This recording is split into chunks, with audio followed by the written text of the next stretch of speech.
videli, je bilo treba seveda volno najprej očistiti in to ročno vseh teh večjih umazanih delcev, seveda ovčke ležijo v slami, so tudi v senu, so tudi umazane, zato si je ročno najprej tole odstranili, te večje dele.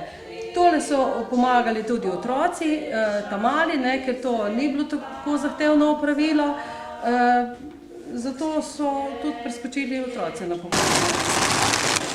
To delo je bilo drugo opravilo v fazi preje. To se imenuje čiščenje in sicer bi tako rekoč rekla strojno čiščenje.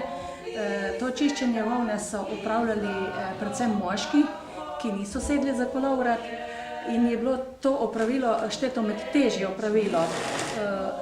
Je pa bilo potrebno zato, da so lahko nemoteno predle. Ko so očiščeni vsi večji delci, potem pride česanje volne, to so v bistvu krtače, tako imenovane, ponekod tudi rečejo temu ahle. Tole je narejeno iz dveh krtač, v bistvu, ki imajo na lesu preko ustja narejeno žico. In ta žica izgleda tako približno kot neki glavniki, ki se češejo eden preko drugega in nastane tukaj takšne lepe, očiščene lasulje, bi lahko človek temu tako rekel. Ker se tole, ko je očiščeno, volna vzame dol, sicer mora biti to polno, volna se vzame dol, skrtač in potem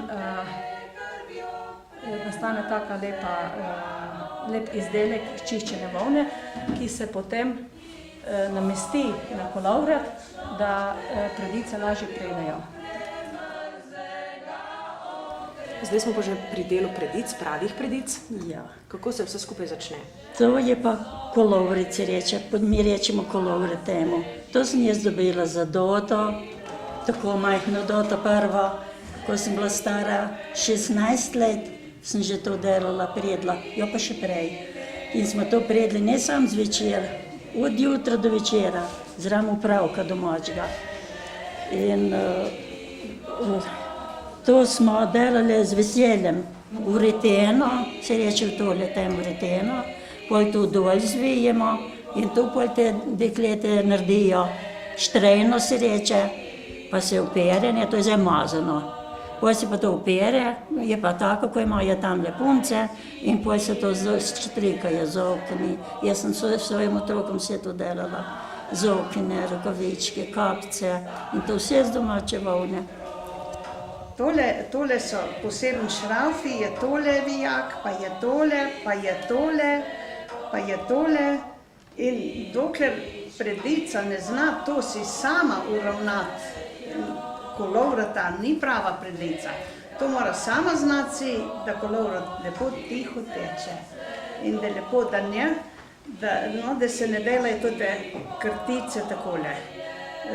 To ne smeje biti, ker se pol tkavc pritožuje in tudi platno ne more lep narediti.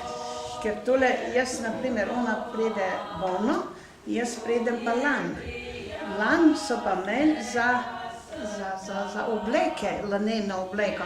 Srajce, hlače, sploh vse so imeli iz lanu. Predice smo pa začeli prediti, ko je zapadel prvi sneg. In od tistega cajta celo zimo smo predile in pri kaki luči dol od stropa so tisto petrolejko spustili takole dol, pa smo se okoli postavili, da smo bolj videli prediti. In predile do Svete Jedrti, to bo pa zdaj lehmal. In jedrt pravijo, da pride v kodeljo, teme se reče kodelja, in pride jedrt noter, da pregrizne nitko, da se ne pride več. To je bilo pa zato, ker se je že rekli, je hosto pa drve sekati za drugo zimo. To je že volna, ne? Tole je štrena. To je iz dveh nitk, pride iz kolovrata. Dajo se na motovilček, da jih dobimo takole obliko, da lahko potem naredimo z tega klopčič. Ko je pa gotov klopčič, pa potem? Ja, ko je pa klopčič gotov, je pa že v bistvu to je končni izdelek in je že pripravljen na to, da se splete, ali recimo nogavice, šal, rokavice, Skratka, predica se mora preleviti v predivjo. Tako da potem končni izdelek porabi.